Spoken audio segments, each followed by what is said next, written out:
श्रोताओं, आज हम आपको सुनाने वाले हैं संतोषी माता की व्रत कथा। जी हाँ दोस्तों, आज हम आपको सुनाने वाले हैं शुक्रवार व्रत कथा, इसलिए इस कथा को ध्यान से सुने।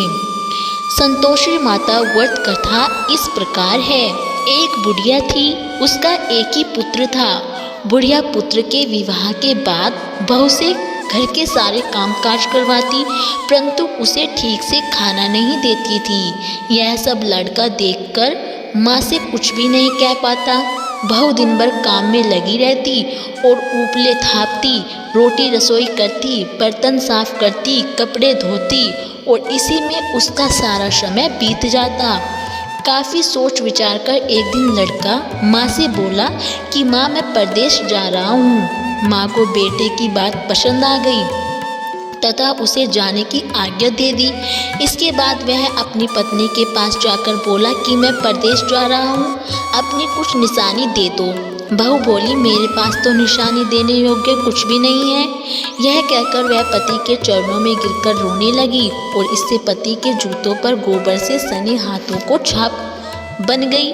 पुत्र के जाने के बाद सास के अत्याचार बढ़ते गए। एक दिन बहू दुखी हो मंदिर चली गई और वहाँ उसने देखा कि बहुत सी स्त्रियाँ पूजा कर रही है।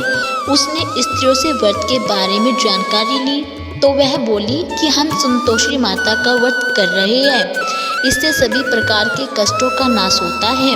स्त्रियों ने बताया कि शुक्रवार को नहा धोकर एक लोटे में शुद्ध जल में और गुड़ चने का प्रसाद लेना चाहिए तथा सच्चे मन से माँ का पूजन करना चाहिए। खटाई भूलकर भी मत खाना और न ही किसी को देना। एक वक्त भोजन करना।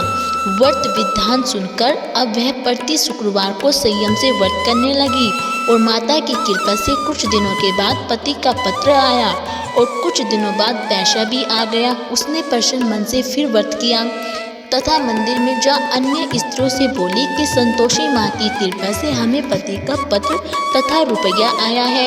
अन्य सभी स्त्रियां भी श्रद्धा से व्रत करने लगी और बहू ने कहा कि हे माँ, जब मेरा पति घर आ जाएगा तो मैं तुम्हारे व्रत का उद्यापन करूँगी। अब एक रात संतोषी माँ ने उसके पति को स्वप्न में आकर कहा कि तुम अपने घर क्यों नहीं जाते हो। वह कहने लगा कि सेठ का सारा सामान अभी बिका नहीं और रुपया भी अभी नहीं आया है। उसने सेठ को स्वप्न की सारी बात कही तथा घर जाने की इजाज़त मांगी, पर सेठ ने इनकार कर दिया। माँ की कृपा से कई व्यापारी आए और सोना चांदी तथा अन्य सामान खरीद कर ले गए। कर्जदार भी रुपया लौटा गए। अब तो साहूकार ने उसे घर जाने की इजाज़त दे दी। घर आकर पुत्र ने अपनी माँ व पत्नी को बहुत सारे रुपए दिए और पत्नी ने कहा कि मुझे संतोषी माता के व्रत का उद्यापन करना है। उसने सभी को न्योता दे दिया और उद्यापन की सारी तैयारी की। पड़ोस की एक स्त्री उसे सुखी देख ईर्ष्या करने लगी थी। उसने अपने बच्चे को सिखा दिया कि तुम भोजन के समय खटाई जरूर मांगना। उद्यापन के समय खाना खाते खाते बच्चे खटाई के लिए मचल उठे तो बहू ने पैसा देकर उन्हें बहलाया।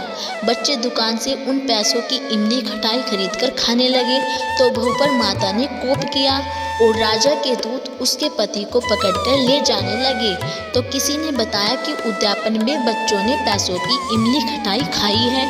तो बहू ने पुनः व्रत के उद्यापन का संकल्प किया। संकल्प के बाद वह मंदिर से निकलती तो राह में पति आता दिखाई दिया। पति बोला कि इतना धन तो कमाया है, उसका कर राजा ने मांगा था।